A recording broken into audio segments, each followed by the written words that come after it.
Seguimos haciendo hoy en el mundo en nuestro canal Chilevisión Noticias. Lo decíamos, vamos a analizar lo que está pasando en Siria, además con el nombramiento del nuevo jefe del gobierno de transición. Hablamos de Mohamed al-Bashir, este ingeniero que va a ser el encargado de, hasta el 1 de marzo, llevar y sentar las bases de lo que va a ser la nueva administración de ese país luego del derrocamiento de Bashar al-Assad, luego de 24 años de régimen. Nos vamos a conectar a esta hora con María José Pérez Rodillo, analista internacional, para entender un poco también lo que se le viene a Siria, pensando en los cambios profundos que va a tener. María José, ¿cómo está? Bienvenida a Chilevisión Noticias. Hola, Pablo. Muchas gracias por estar con nosotros. A ver, María José, quería partir por un tema muy importante que yo creo que se ha hablado poco. Se ha hablado mucho de la caída de un régimen, la instalación de algo que los sirios están pidiendo. Pero hay un tema bien importante, que es, por ejemplo, los nuevos órdenes. Se va a instalar una persona de jefe de transición que es graduado en la Sharia, con grupos relacionados al islamismo, en un país que era fuertemente laico. Por ese lado, por el lado de la religión y lo que hemos visto en otros lugares, por ejemplo, Irán, los cambios que tuvo. ¿Cómo se le viene la mano a las personas que son laicas, cristianas tal vez, y que hoy día se enfrentan a estos cambios con grupos predominantemente islámicos?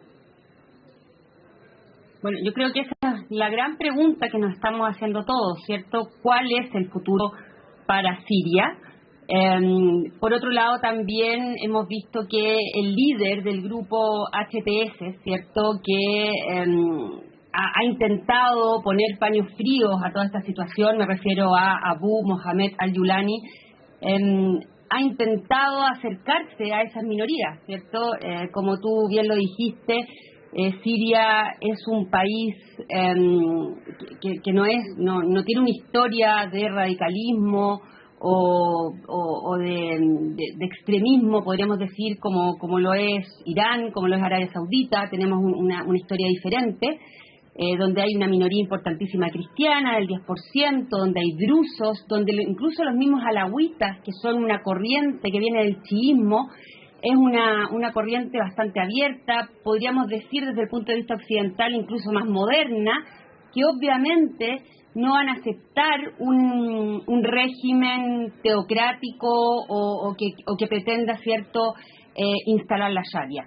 Entonces esa es una gran pregunta, yo diría que es una de las preguntas más difíciles hoy día de responder, pero como te decía, el líder que hoy día está al frente de todo esto ha tratado de mostrarse dialogante, se ha querido sentar a la mesa con esas minorías. Entonces hay una cierta esperanza, pero yo creo que no vamos a saber exactamente lo que va a ocurrir hasta que este futuro o este gobierno de transición empieza a tomar decisiones. La verdad que no es muy muy difícil saber exactamente hacia dónde van las cosas, pero por otro lado hay un currículum, podríamos decir, del HTS, que es Hayat Tahrir al-Sham, que fue el grupo que lideró toda esta ofensiva. Sabemos que viene de Al-Qaeda, aunque haya roto lazos con este grupo hace algún tiempo, pero viene desde ahí. Entonces realmente cuesta creer que haya demasiada moderación en este futuro gobierno. Yo creo que esa es la gran preocupación ahora que se instala ya este grupo, ¿cierto?, en el gobierno, en este futuro gobierno de Siria. Para mirar a otros lados de la región, por ejemplo, ya que lo estaba nombrando, el tema del nexo que tuvo finalmente con Al-Qaeda. Afganistán, por ejemplo, se retira las tropas de los Estados Unidos, se instala un gobierno también basado en la Sharia, y que en la ley islámica, y que ha llevado a los extremos y a la mayor restricción de derechos humanos, por ejemplo, hacia las mujeres, más allá de que es parte de las leyes islámicas, desde el punto de vista occidente, es una restricción de derechos humanos total. Dado todo eso, dado la instalación de la región, dado también las cercanías de Siria, ¿se podría ver que, por ejemplo, el cristianismo hoy día está en peligro, o al menos se va a ver mucho más restringido dentro de este nuevo gobierno que podría instalarse? Bueno, es que la verdad que esa es la pregunta que todos nos estamos haciendo, ¿cierto? A ver, primero veamos el caso de Afganistán. Los talibanes, cuando vuelven al poder el año 2021, también llegan con un discurso de que se han moderado, que van a respetar a las mujeres. Hubo cierta esperanza y vimos que ellos a los días, semanas, no solamente no cumplen con su palabra, sino que incluso extreman muchas posiciones. Claro. Entonces, lamentablemente ese es un mal ejemplo, o no sé si, o sea, es un muy buen ejemplo, pero de algo que realmente no nos da ninguna esperanza.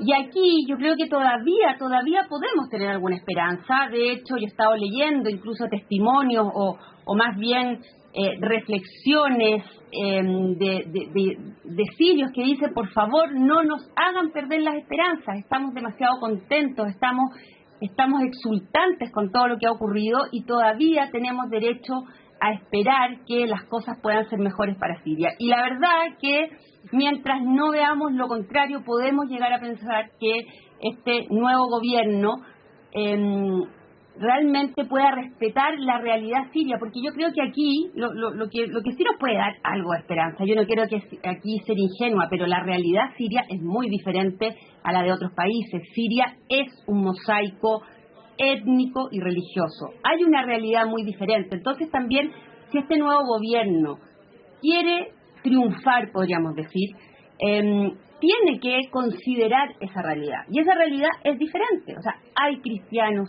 hay drusos, hay alawitas, hay sunitas, hay chiitas, hay árabes, ¿cierto? Hay kurdos. Entonces, si eso no se considera, realmente este nuevo gobierno va a ser un fracaso. Claro, podría ser un éxito si es una dictadura terrible como lo fue la de los Assad, pero no sé, si uno tiene cierta esperanza de que este nuevo gobierno quiere realmente ser exitoso y quiere considerar esas minorías, tendría que haber un respeto y esos cristianos deberían ser, cierto, como digo, respetados como en su culto, digamos.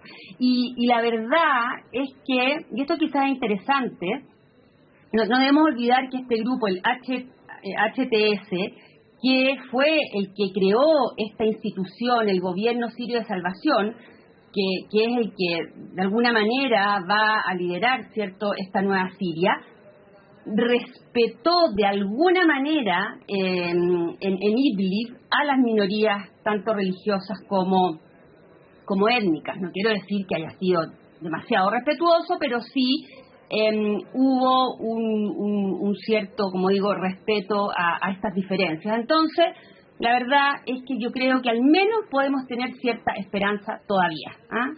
Claro. Ojalá. Yo quiero ser positiva, por lo menos un ratito. Es que claro, uno intenta ser positivo en cuanto a esos grupos, pero también ve la región y dice, hay poco de dónde afirmarse finalmente. Ahora, sí se puede afirmar en algo. Estamos viendo las imágenes con la celebración de la bandera nueva que se quiere instaurar en Siria, que es la bandera de los rebeldes finalmente, pero que en algunos lados ha acompañado a una bandera blanca con, podríamos decirlo, orillas doradas y con palabras en árabe. Y esa bandera muchos también la han rechazado, diciendo no queremos la instalación de ese pensamiento, sino que queremos la instalación de la liberación. Y ahí quiero pasar al funcionamiento de gobierno. ¿Cómo se ve el funcionamiento de esta nueva administración? Pensando en una democracia más o menos, es decir, un gobierno que supervise la elección finalmente de la gente con un líder, muy a lo Irán, por ejemplo, con un gobierno tal vez islamita o que supervise más una elección de la gente para un líder cada tantos años, por ejemplo. Claro, bueno, todavía no sabemos exactamente lo que va a ocurrir, pero por lo menos lo que sí sabemos es que se quiere redactar una nueva constitución, se está planteando la idea de elecciones, o sea, hay al menos un ideario, un proyecto más cercano a la democracia. Mire, yo creo que algo que también nos puede orientar es que la dictadura de Bashar al-Assad fue una dictadura, sin embargo, se llevaban a cabo elecciones que eran amañadas, que podían ser fraudulentas, pero estaba esta idea de que existieran elecciones. Entonces eso, por lo menos, nos da una idea de que eso es a lo que se aspira, o sea, eso es lo que debe ocurrir, digamos. Bueno, como digo, todavía no sabemos exactamente lo que va a ocurrir, pero insisto y vuelvo a esta idea que te comentaba antes, Pablo. Hay un modelo que ya se implementó y quizás eso nos puede servir para entender o para poder proyectar lo que va a ocurrir a nivel de Siria en general. Y es que el HTS creó instituciones en Idlib, que era este bolsón rebelde que todavía, digamos, estaba, no había sido controlado por Bashar al-Assad, era esta zona rebelde, de alguna manera apoyada por Turquía, ¿cierto?, que estaba al norte y que desde ahí partió la ofensiva, ¿cierto?, el 27 de noviembre. Y en esa zona, el HTS consiguió crear ciertas instituciones, como fue el gobierno sirio de salvación, de donde sale esta persona, Mohamed al-Bashir, que va, ¿cierto?, a convertirse en primer ministro. También se creó una escuela militar, de donde también salen estos militares también preparados para, ¿cierto?, liderar esta ofensiva militar. Entonces, hay ciertas instituciones, hay cierta administración, hay una orgánica. Hay finalmente un modelo que seguir. Exactamente, sí. Hay un modelo finalmente que seguir, al menos ya una idea de cómo se podría esbozar esta nueva administración. Ahora, todo esto lo decíamos, para el 1 de marzo vamos a ver cuáles son las bases que se van a ir sentando también en esta nueva administración en Siria. María José Pérez Rodillo, le queríamos agradecer también por esta conexión con Chilevisión Noticias, pensando también en lo que se le viene a Siria, con harta incertidumbre, pero a ver si rescatamos alguna pista, y como usted también lo decía, esperanza y positivismo en la nueva administración que se le viene de aquí a marzo. Muchas gracias por este contacto. Gracias a ti, Pablo. Que esté muy bien. Buenas tardes. Sí. Y así terminamos esta edición de Hoy en el Mundo de nuestro canal Chilevisión Noticias. Que esté muy bien.